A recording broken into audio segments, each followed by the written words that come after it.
whose arena scoring record you broke tonight? Who's? Blake Griffin's. And a monster performance by Blake Griffin. He scores 50. Yeah, really? Not a lot of people have the opportunity to see what goes into something like that. I think for me, it's special to see what happens behind the curtains and behind the closed doors. An unreal game by him. So Durant became the 6th player in NBA history to score 50 with 3 different teams. That joins LeBron, Wilt, Moses, Bernard King, Jamal Crawford. This was Durant's first time scoring 50 since November of 2018, and that's when he was with Golden State. So it's his first 50-point game since then. It's his 7th in his career, well, 8th if you include the postseason, right? But he's currently leading the league in scoring. So is this, Zach, the best version of Kevin Durant all time? It's like asking, like, is this the best ice cream flavor? They're all. I was thinking you were going to say ice cream. They're all amazing. First of all, Wait, what's your favorite? I just have to know. You, Rocky Road. You're going to put me on the spot? Yes. Vanilla and chocolate mixed together. That's right. Boring. Look, enough. First of all, I love that KD answered the 50 question honestly. Like, KD, you love him or not like him, he's always honest. He couldn't help but give an honest answer. Yeah, I knew it. Like, the politically correct answer is different than that. Is it the best ever? I think last year's playoffs and this year's KD, it's just about as good as basketball gets. So, yes, and I think his defense this season has been underrated. The Nets are a top 5 defensive team, and you look up and down the roster, it's like, how is that even possible? Well, you have a 7-footer who can guard every position, switch across every position, block shots, rebound. The load he is carrying is massive, and I just think it's just majestic what he's doing. Thank you for bringing that up. Top 5 defensive team. I mean, that is super impressive because when the big 3 was assembled in Brooklyn, the idea was that this is the best offense. We saw all those numbers, and so they're going to try to make sure that they have that balanced basketball. But for me, yeah, this is the best version of Kevin Durant that we have seen since 2013, 2014, when he averaged 32 points per game, and he won MVP that season because he's right up there at 29 points per game. He also averaged 30, I think it was in 09-10 when LeBron won MVP. But the reality is, I mean, there have been so many changes of season. I know we're all like into the winter now. Winter has come. But like that's what he's been able to do in multiple facets of the game. Weather the storm. Weather the storm. I see the metaphor you're. Thank you. I brought you full circle. Yeah. But being that lone piece that can always go out there and always say, get you a bucket, but most importantly, just be consistent after years that have been tumultuous with injury has been very, very impressive. Right. Not to mention, like you said, that he did it after an Achilles injury and has sort of redefined how we think of how a player can come back from. He and Breonna Stewart, yes. Right. From an injury, Breonna Stewart, absolutely, that was seen as so catastrophic. But remember, James Harden, he rested last night. So that means the rest of the Nets starting 5 were LaMarcus Aldridge, Patty Mills, James Johnson, and DeAndre Bembry. So that's not exactly the scariest group, right? So with that as the backdrop, is what Kevin Durant is doing for Brooklyn more or less on par with what impresses us about what Steph Curry is doing? Well, I would actually say it's pretty equal in my estimation. Both Steph and KD have all-star running mates, Draymond Green and James Harden, even though he didn't play, just recently. But if you look at what they've been able to do, they've been consistent for their squads. Both of them are pacing their conferences respectively. I know the Suns, we're going to talk about power rankings and all that stuff. That's in a little bit. But yeah, I'm very impressed. I just think that the difference with Kevin Durant, we have higher expectations offensively with James Harden than we do per se with Draymond Green. But Draymond Green is a defensive player the year and has been holding it down. If you look at some of the defensive numbers of the Warriors, it's quite wild. Even, when you pinpoint Steph, and that's the Draymond Green effect. So overall, I think both of these guys, they're 33 years old, and they understand the assignment of keeping everyone afloat until their all-star players come back. Question mark Kyrie, question mark when Clay comes back. Clay's coming back soon, which I'm very excited. Right. Can I just be impressed by both? I just want to be impressed. Okay. I just want to be impressed by both because they're both so impressive. But I will say the difference is the Warriors have an identity that is consistent night to night. They have a style of play that doesn't change. They have a bunch of players who fit that style of play. You roll the ball out, they know how they're going to play. The Nets, it's like a different starting 5 every night. Sometimes the spacing is good, sometimes it's not good. Sometimes they play traditional defense, then Claxton comes in and they switch everything. Durant has been the constant. You can switch everything else around him. He's been the constant. His minutes are crazy how many minutes he's playing. So in that sense, just adapting to a different environment every night, he faces a different challenge than Curry does for sure. You mentioned it, 36 and a half minutes per game. That's what he is averaging this season. Brooklyn hosts Toronto. That is tomorrow night. So I do want to shift gears here a little bit, you both. We are almost 2 years into the COVID-19 pandemic, and COVID has impacted countless lives across the world. There have been over 270 million cases, and that includes more than 5.3 million deaths. And the matter of the fact is that coronavirus, it's not going anywhere. It's part of the way we live our lives now. So please, please wear a mask, get vaccinated, and have empathy. But sometimes those precautions, they aren't enough to keep you COVID-free. And that is the same no matter who you are, whether you're here hosting a show, whether you're at home watching this right now, whether you are some of the athletes that we root for or cover. Today, multiple professional leagues, they've been impacted by COVID, and the NHL's Flames, their next 3 games have been postponed after 6 players and a staff member entered the league's COVID-19 protocols over a 24-hour period. And in Manchester, the Manchester United, they're in talks with the Premier League about postponing Tuesday's match at Bedford after the club closed its training facility due to coronavirus infections. And the NBA, it's also fighting this fight, and no team is fighting it more than Chicago. And earlier today, our senior NBA insider, Adrian Wojnarowski, he reported that the NBA is postponing the Bulls' upcoming games against the Pistons and the Raptors after a 10th player entered COVID-19 protocols. So Alize Johnson, he joins 9 other Bulls in the NBA's health and safety protocols. That list includes Zach LaVine, DeMar DeRozan, Kobe White. Players in the protocols, of course, must enter quarantine for 10 days or return 2 negative PCR tests in 24 hours.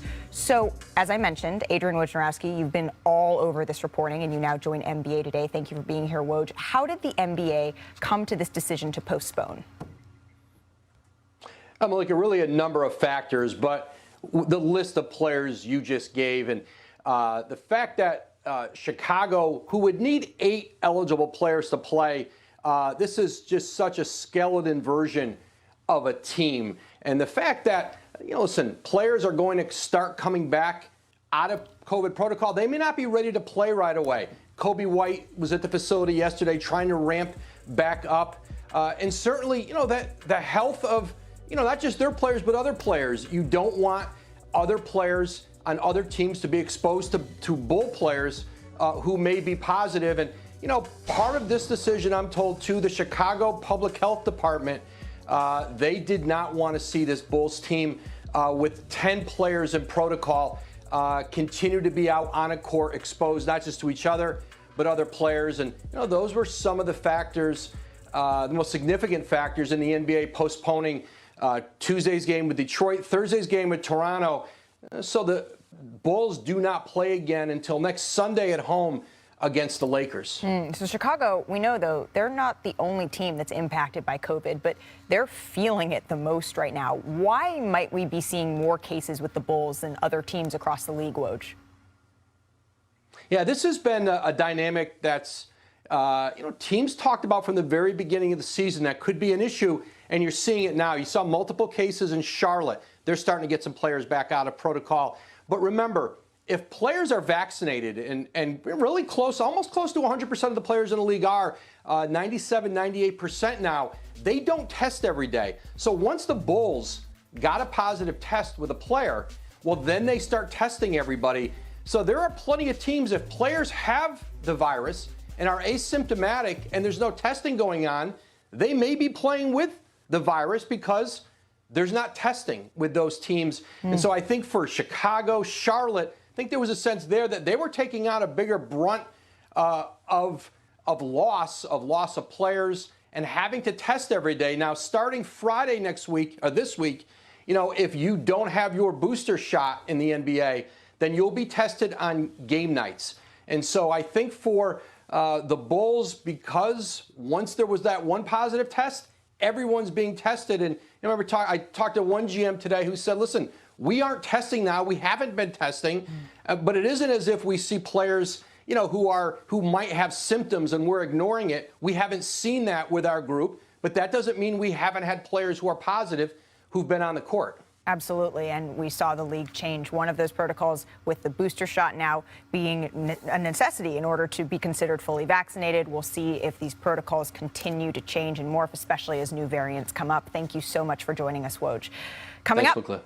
On NBA Today, LeBron James had his 100th career triple-double last night. Is this the best version of LeBron that we've seen? He certainly thinks so. And another week, another setback for Zion Williamson. Is it time for the Pelicans to shut him down for the rest of the season? Live report from New Orleans. Plus, Ben Simmons is still a Sixer for now, but what are the best trade options for Philly's three-time All-Star? NBA Today rolls on after the break.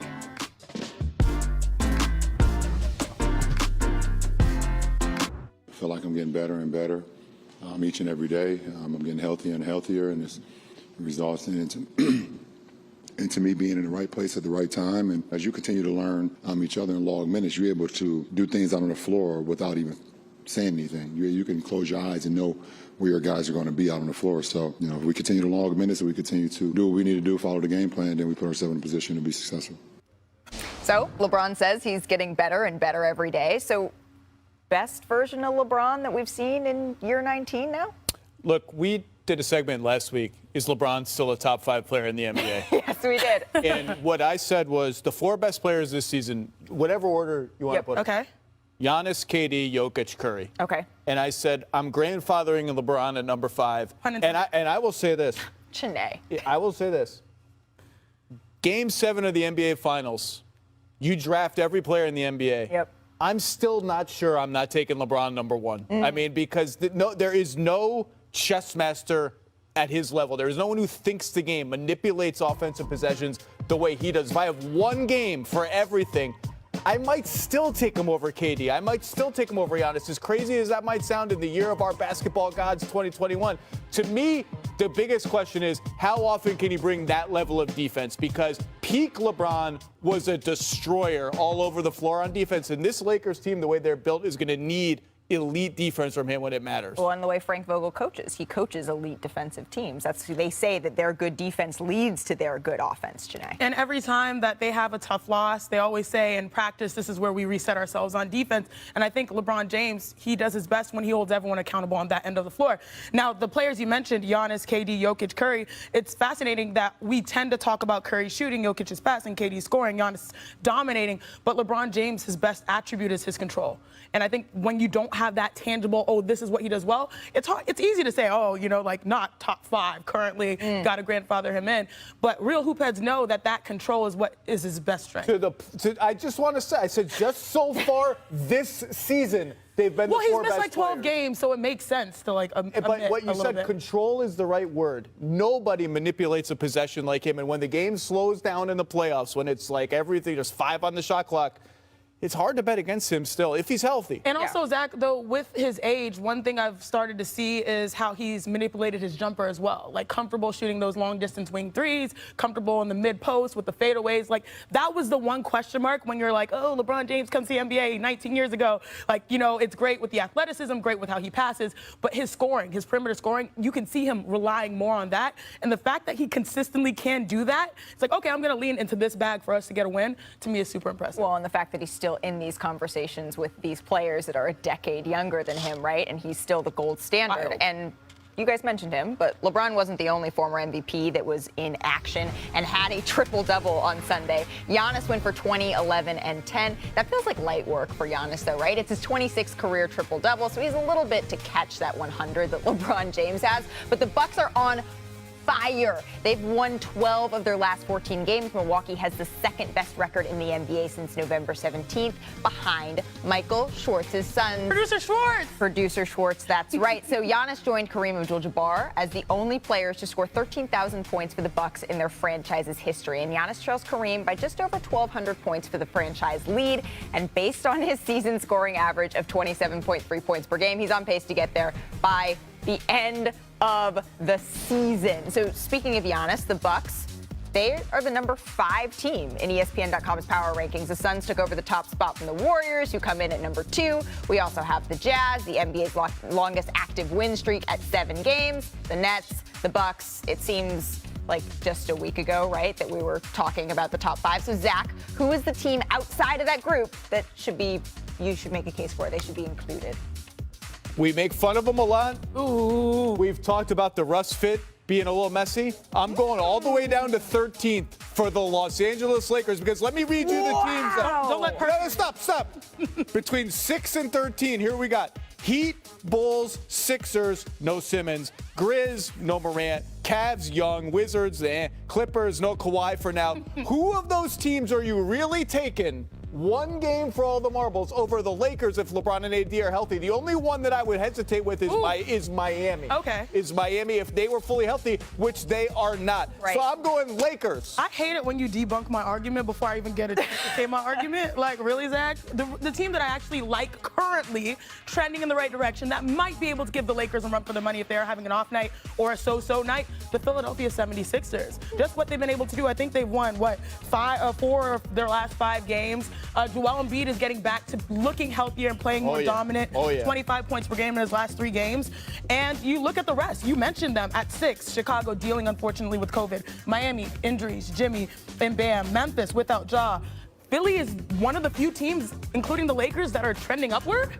So that's my 6th pick, but it is kind of wild. You have teams from like 6 to 15, all within, I can't say it in COVID, like spitting distance, like, but can't say that. Nothing should ever be in spitting distance. Throwing distance. I think the Lakers are interesting. I thought someone was going to say the Grizzlies. I really did. I know they're dealing with injuries. I know they have players in COVID protocols, but they've been impressive, man. They've had an impressive season. So if I get a pick, I always might. do. Get a pitch, your show. I might be saying it's the Grizzlies. I really might. But you guys, it has been a long time, speaking of injuries, since we've seen Zion do anything like what we're seeing right here. So coming up on NBA Today, we'll tell you why you might not see it again until next year. Keep it locked.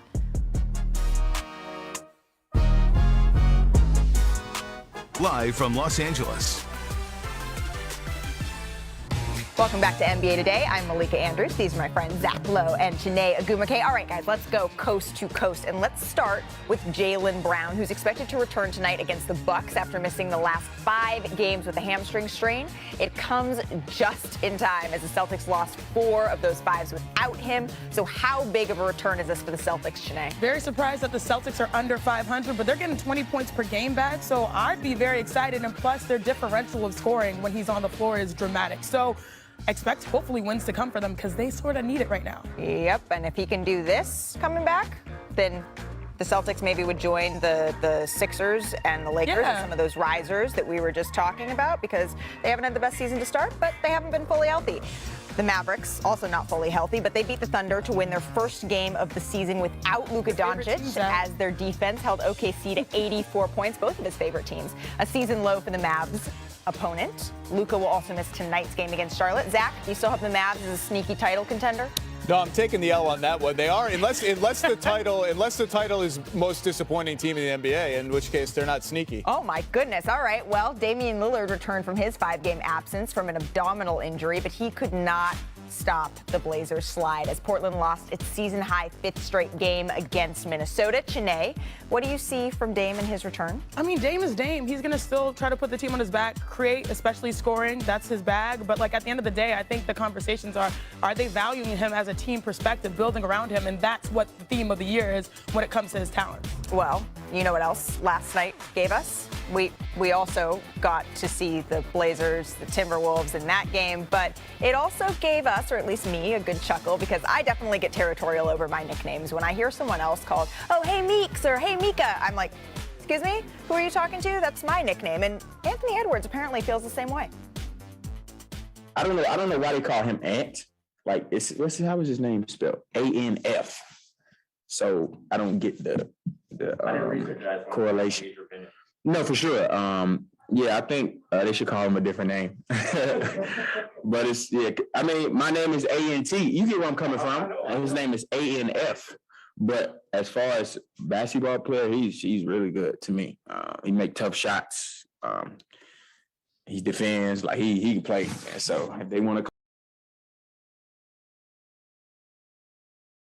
Who gets the nickname, Chiney? You giving it to them both? Well, Anthony Edwards makes a great case. I'm going to give it to them both. One of the, a couple years ago, I was talking to Dame, and Dame was like, Anthony Simons is really great. He's special. He's young. Came into the league extremely young, almost a baby, and was able to, make his mark and develops every year.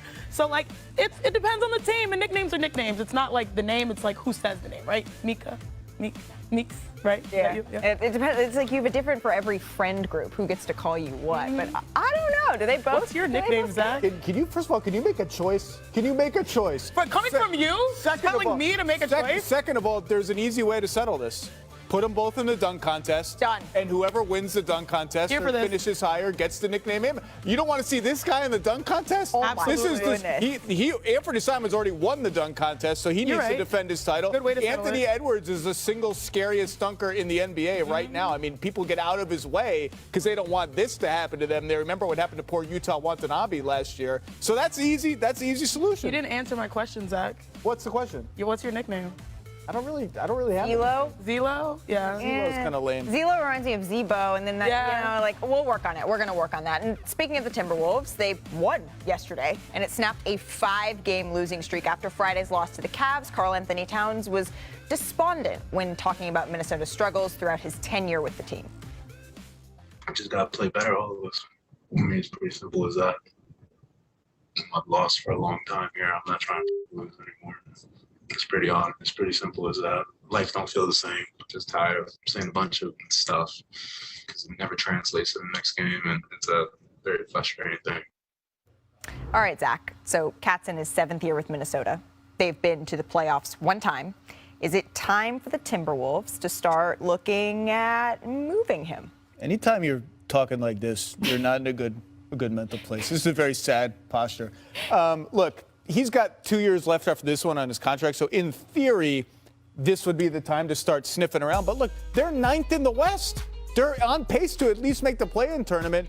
This is as weak as the West has been outside the top 3 in a million years. They should be going the other way and saying, why not? Why can't we be a team as Edwards, Russell, Towns coalesce together, as Jaden McDaniels gets better and better off the bench? Why can't we be like a 6th seed that nobody wants to play in the first round? Zach, what is your issue with that growth? Because we have expectations with that young big 3. Like, we're excited about their potential, but what do you think the issues for Minnesota is? Number one, they're the worst defensive rebounding team in the NBA by a million miles, which is inexcusable. And just defensively, they've been pretty good this year, but that Russell, Edwards, Towns trio, they got to prove it on a big stage. But this is a solid team. They have a lot of weird pieces, a lot of guys who are great defensive players but can't shoot, or good offensive players who can't play defense, so they got to mix and match the right lineups. But I think they should be at the very least in the play-in tournament. Well, and after Karl Anthony Towns said what we just heard, they did bounce back. They beat the Blazers. So let's see if they can kind of extend that streak and keep it going. Let's stick with news in the Western Conference, because in other news on Saturday, the Pelicans announced that Zion Williamson will be pushed back in his rehab as the team continues to wait for the bone in his right foot to properly heal following off-season surgery. It's unclear when he will return to the court at this point. And Zion last played in May of last season. He went for 21, 12, and 7 before missing the final 6 games of the year. He had foot surgery over the summer, and then in late November, the Pelicans announced he was cleared to participate in team activities, but he suffered a setback on that. And then on Saturday, the team said that would require him to dial back the volume and intensity of his training. And remember, this is the 2nd time the team has announced a setback in his recovery. So now, with more on the status of Zion Williamson, is our Pelicans reporter, Andrew Lopez. So, Andrew, can you give us a little bit more about this latest setback that the Pelicans announced over the weekend? Yeah, to first, let's understand that. Let's go back to the first setback back on December 2nd. So 11 days ago, he was cleared for practice, cleared for full team workouts, and was supposed to start 5-on-5 that day. We got to the facility that day, and that didn't happen. Zion was experiencing soreness in the foot, and they thought just giving him the weekend off of kind of backing away from some things was going to help. They had a road trip at Dallas, at Houston. After that trip, though, things persisted. At some point last week, they got another round of imaging, and that showed that the bone was not healing the way they want. So at this point, it's unclear when he will return. You're probably looking at maybe 3 to 4 weeks before another round of scans happens, and then they will probably take the next step from there as to, whether he can start 1-0 or whether, they have to continue this dial back process. Well, and that's got to be incredibly disappointing for such a young player who at this point has missed more games than he has played in. Do you get the sense that the Pelicans believe Zion will play this season?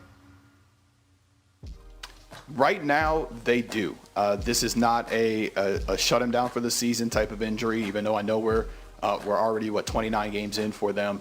They still feel like he can play basketball this year. There is a wide option of outcomes on the table. While that may be one of them, they do not think that is a likely one. They still think that Zion Williamson will be able to play basketball this season. Well, that's the silver lining, and in the meantime, all you can do is hope that he recovers in these next couple of weeks before the scan and he's able to continue to progress. Thank you so much for joining us, Andrew. Really appreciate it. We'll have a... I'm Stephen Curry, and you're watching NBA Today. Got it! Oh my goodness! Just like I got it like that. Not tomorrow. Steph Curry in the shooting zone like very few have ever been. It's NBA Today. Absolutely ridiculous. There's never been anybody like him. I usually let my play do the talking. Bang!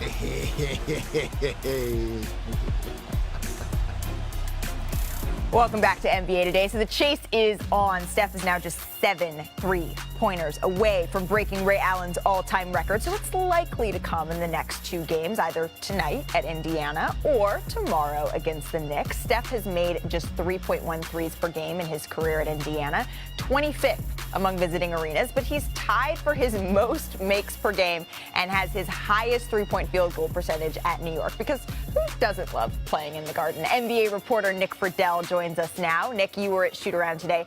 How is the chase affecting Steph? Malika, he's actually in a really good place right now, but both he and Steve Kerr admitted they have one regret over the last week. In retrospect, the only thing I would have changed is, I would have still talked like that crazy fake type of mentality of, I could have hit 16 and broke it at home. I think that conversation sparked a little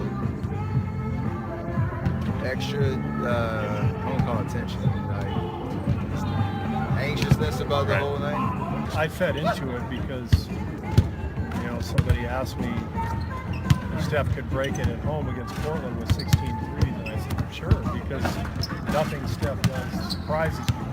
But that fed into the narrative. He came out and he took 17 threes that night. Our crowd was going crazy from the very beginning. And I'm shaking my head thinking, what the hell did I just do? Now, Malika, Kerr knows that he fed into the narrative a little bit, but everybody in this Warriors organization feels a little bit calmer in the last couple days. They want this thing to happen for Steph. They really want it to happen tonight. And I have to point out that just behind me, we've got 9 and 10-year-old kids stopping 30 feet from the basket and jacking up threes. So the Steph effect is in full force out here. And I think there's a real hope internally that if he hits his first couple shots early, he'll get going and he'll hit Ray Allen's mark. The Steph effect in full force. And, I know that they say, they bought into it, but it's hard not to buy into it. This is fun. This is exciting. Nick, thank you so much for being with us. I really appreciate it. So back with Chiney and Zach, watching every game, it seems like every team is committed to not letting him break the record against them. You heard what Joel Embiid said. I wasn't letting that happen on my court.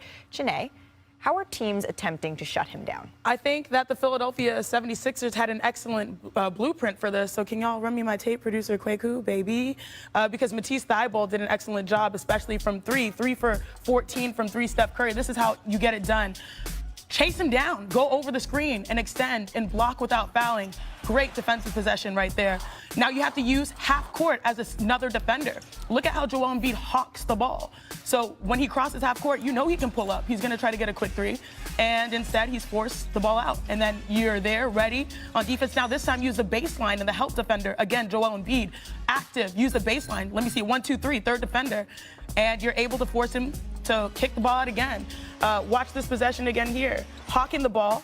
And it might look like, oh, that's an easy pass. No, because of that pressure, you look past the person that's right in front of you. So you force Steph to be uncomfortable as possible, starting at half court. But honestly, I would say 3-quarter court, because that man is just different. Now, mind you, I know it is pressure. It is a media narrative. And as an athlete myself, I get what that's like. He's going to get it, and it's still going to be a happy time. Is it a media narrative if you're chasing a record and you're closing in on it? I don't think that's a media narrative. I think that's a fact, and everyone's just excited and watching it. And it's like there is this entire – I get it. Actually, I don't get it. I've never had that kind of pressure on myself with the weight of the world, everyone watching every game every night. but it's exciting. And Steph is he is the ultimate professional. And so in the next couple of games, whether it's tonight, whether it's in the Garden, he's going to be all right. All right, Zach says he's getting it tonight. I feel it. We just saw, though, on the other side of the tape that we were just watching, it was the 76ers. But you know who wasn't on the court? Ben Simmons. So coming up next on NBA Today, where might we see him land? What trades make sense? Stay tuned.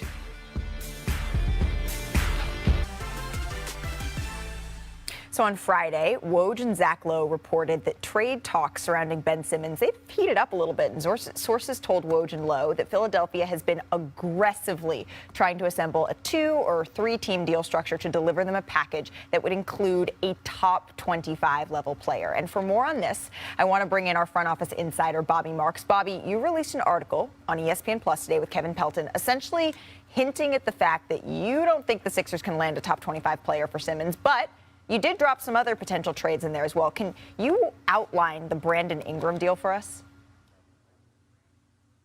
Yeah, you're right. I think a top 25 player is a challenge, and that leads us to those next all-star level players. I call them the Tier B all-stars, and it certainly starts with Brandon Ingram. It's a straight salary swap, Ingram for Simmons. I think the big question, Malika, is how does it fit in Philadelphia, where you already have Tobias Harris? And how does it fit in New Orleans, where you have Zion Williamson, although injured? Both players kind of duplicate each other. And what else would Philadelphia want back? So works money-wise, but certainly from a basketball standpoint, there are some concerns there. So let's get into a couple more that you proposed. How could the Sixers make a deal work around Domantas Sabonis of the Pacers? Yeah, that's my favorite one. And it was just named Player of the Week in the Eastern Conference this week. And when you look at a player like Sabonis, he's got a team-friendly contract, $19.8 million. He's under contract for another 3 seasons. You'd have to add another player just to get the money work.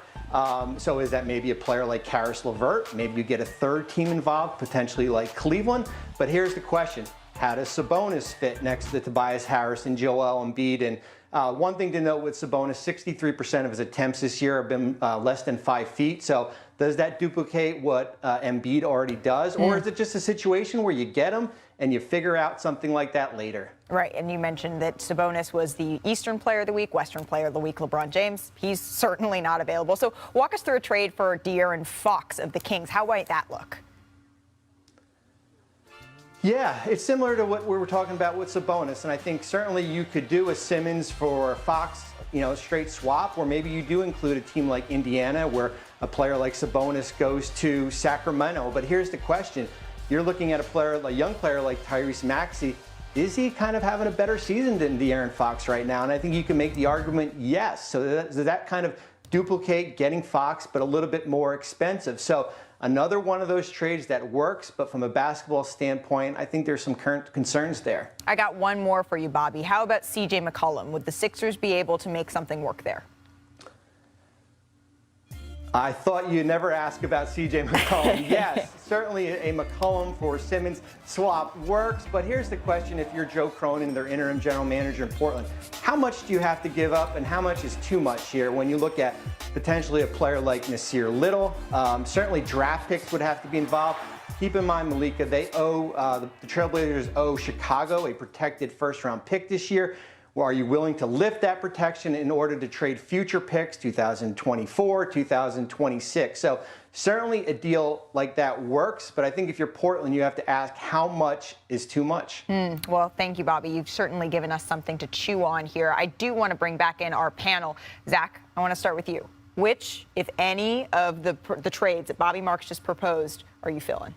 The only one I'm super interested in is Ingram, and I don't think that's realistic because the Simmons-Zion fit, theoretically, in New Orleans is not awesome. Look, between Seth Curry and Tyrese Maxey, I have 2 small guards who are balling out, so I'm not sure the Sixers would be really that super into getting De'Aaron Fox. My center is a top 10 player in the NBA, so I don't really need Domantas Sabonis. What I need is a 3 and D and a lot more wing, and that's what Brandon Ingram is. I just don't know that he's gettable without it being some sort of wacky 3 and 4 and 5 team monstrosity. Here's the Blazers one, because I do think the Blazers, who are slip sliding away, need to shake things up. And I think Simmons and Dame are a great fit. If Dame is off the table, I don't know if Philly does this. My hunch is they wouldn't. But this is the place that this is the landing spot to me, where both teams have to have the all hands on deck meeting. CJ McCollum, Nasir Little, a tweener forward who fits what I want to do in Philly. 2 first-round picks, maybe lightly protected, maybe unprotected. That's the point where Portland, I think, is giving up a fair price. Anything more, and I think they get spooked. We're giving up too much of our future. Anything less, Philly doesn't listen. I don't know if the Sixers do that deal, but that's a fair-ish trade to me. I like that. It's not in like you're speaking the gospel. Yeah, preach, Zach, because, I was looking at this and writing notes as you were going. B.I. and Sabonis, 3 and D, you sort of feel good about the defensive prowess of the Sixers. And then Sabonis, you sort of get like Al Horford vibes, like, will this work? Another dominant center.